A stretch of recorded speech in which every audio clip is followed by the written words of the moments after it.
नमस्कार, मैं हूं रविंद्र जैन और आप देखना शुरू कर चुके हैं सबकी खबर।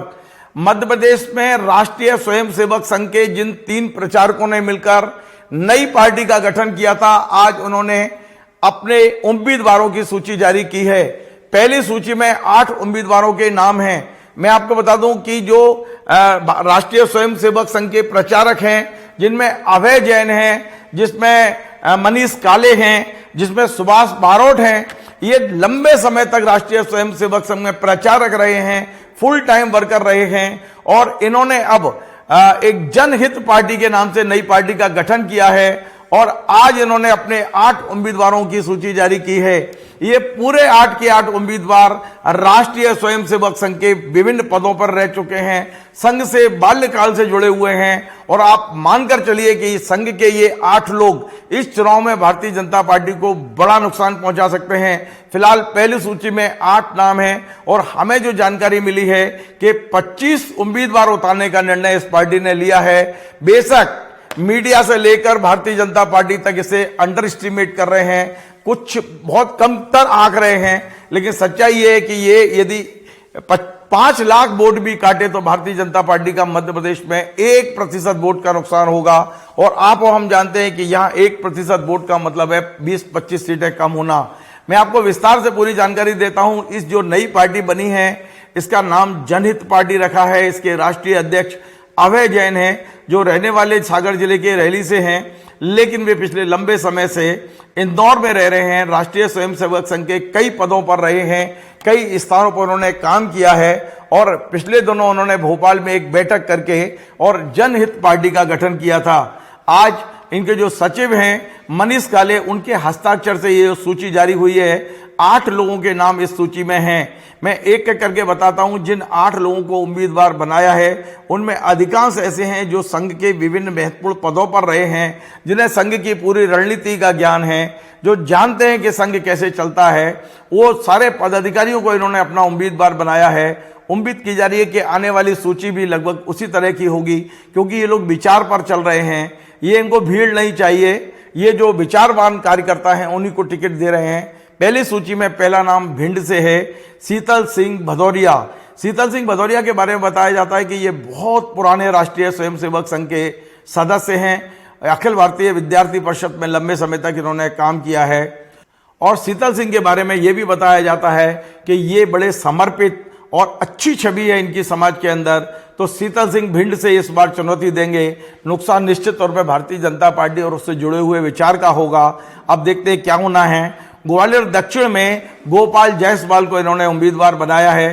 गोपाल जायसवाल आरटीआई कार्यकर्ता हैं, इनका रेडीमेड का काम है, सामाजिक कार्यकर्ता हैं। ये जितने भी वोट काटेंगे वो भारतीय जनता पार्टी के हिस्से से ही जाएंगे। 17 से राहुल सिंह को इन्होंने अपना उम्मीदवार घोषित किया है। राहुल सिंह राष्ट्रीय स्वयंसेवक संघ में लंबे समय तक विस्तारक रहे हैं, संघ के पुराने कार्यकर्ता हैं और ये भी अब चुनौती देने वाले हैं। निश्चित तौर पे इन्हें जितने वोट मिलेंगे, आप मान के चलिए अधिकांश वोट भारतीय जनता पार्टी और उनके विचार के वोट इनको मिलेंगे। एक महूगंज से ददन प्रसाद मिश्रा को इस पार्टी ने अपना उम्मीदवार बनाया है। मैं ददन प्रसाद मिश्रा के बारे में बताऊं कि 1975 से ये संघ से जुड़े हुए हैं, लंबे समय से संघ से जुड़े हैं, पुराने कार्यकर्ता हैं। अभी मध्य प्रदेश सरकार ने महूगंज को जिला बनाया है, लेकिन राष्ट्रीय स्वयंसेवक संघ ने बहुत पहले से जिले के रूप में स्वीकार कर लिया था और उस समय ये जिले के कारवा भी रहे हैं। महूगंज जिले के कारवा रहे हैं, तहसील कारवा रहे हैं। शिशु मंदिरों के लिए बहुत काम इनने किया है। तो ददन प्रसाद मिश्रा अब महूगंज से जनहित पार्टी के प्रत्याशी होंगे। एक कड़ी टक्कर दी जा सकती है, ऐसी संभावना है। सौंसर से प्रदीप ठाकरे को टिकट दिया है। ये जिले के शारीरिक प्रमुख रहे हैं, पुराने संघ के कार्यकर्ता हैं प्रदीप ठाकरे। सौंसर से इनको टिकट दिया है जनहित पार्टी ने। निश्चित तौर पर यह भी भारतीय जनता पार्टी के वोटों में सेंध लगा सकते हैं। नुकसान भारतीय जनता पार्टी का ही होने की संभावना दिखती है। और अगला काला पीपल से चंद्रशेखर पाटीदार, ये बहुत पुराने कार्यकर्ता हैं राष्ट्रीय स्वयंसेवक संघ के।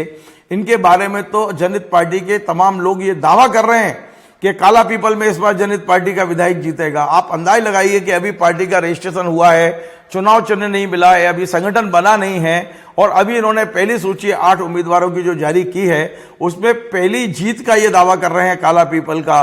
चंद्रशेखर पाटीदार बहुत बड़ी टक्कर देंगे।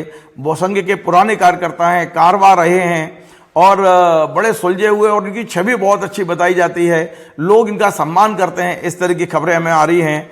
इंदौर 4 से विजय दुबे को उम्मीदवार बना दिया गया है। ये बाल्यकाल से ही संघ की शाखाओं से जुड़े रहे हैं, स्वयंसेवक रहे हैं। ये एक ट्रस्ट है जिसकी ओर से एक अस्पताल चलाते हैं, गरीबों के लिए मदद करते हैं लोगों की। तमाम सारे हजारों लोग इनसे जुड़े हुए हैं क्योंकि ये सेवा कार्य में लगे हुए हैं। तो विजय दुबे भी वहाँ जो नुकसान भारतीय जनता पार्टी को पहुंचाएंगे उसका अभी आंकलन करना बड़ा मुश्किल है, लेकिन ये संघ के पुराने कार्यकर्ता हैं और उन्हें जनहित पार्टी ने टिकट दी है। और एक और टिकट, ये 8वीं टिकट है, वो इंदौर 5 से दी गई है। ये है सुभाष बारोट। सुभाष बारोट उन लोगों में शामिल है जिन्होंने इस पार्टी का गठन किया है। डॉक्टर सुभाष बारोट ये स्वास्थ्य विभाग से जुड़े रहे हैं, जो इसी अस्पताल है उनसे भी काफी जुड़े रहे हैं, लेकिन ये इंदौर में जिला कारवा रहे हैं। संघ के जिले इंदौर में 4 जिले बनाए गए थे, इसमें एक जिले के कारवा डॉक्टर सुभाष बारोट रह चुके हैं। यानी ये जो 8 लोगों की पहली सूची आई है, ये 8 की 8 राष्ट्रीय स्वयंसेवक संघ के पुराने कार्यकर्ता हैं। इन्हें संघ की रीति नीति की बहुत अच्छी जानकारी है और निश्चित तौर पे हमने पहले इंटरव्यू में अभय जैन साहब से सुना था, जो उन्होंने मुझे इंटरव्यू दिया था। उन्हें कहा था कि हम यदि 5 लाख वोट काटने की क्षमता यदि मध्य प्रदेश में विकसित करेंगे तो ये पार्टियां हमारी बात सुनने लगेंगी, क्योंकि उनका ये मानना था कि ये जो पार्टियां हैं वो जनहित के मुद्दे से हट गई हैं। हम जनहित के मुद्दे पे इन्हें लाना चाहते हैं, इसलिए पार्टी का नाम इन्होंने जनहित पार्टी रखा है। अब देखना होगा कि भारतीय जनता पार्टी अब अपने संघ के इन कार्यकर्ताओं से कैसे निपटेगी। क्या संघ इन पर दबाव बनाएगा वापस लेने के लिए? भारतीय जनता पार्टी इनको समझाने की कोशिश करेगी? और यदि ये फील्ड पर रहते हैं, ये कुछ नहीं होता और ये मैदान में डटे रहते हैं, ये सीरियसली चुनाव लड़ते हैं, तो भाजपा का जो नुकसान होगा उसकी भरपाई कैसे होगी? आपको हमारा ये कार्यक्रम पसंद आए, आप इसे शेयर करें, लाइक करें, कमेंट करें, और आपसे बार बार निवेदन है हमारे इस चैनल को सब्सक्राइब अवश्य करें। धन्यवाद।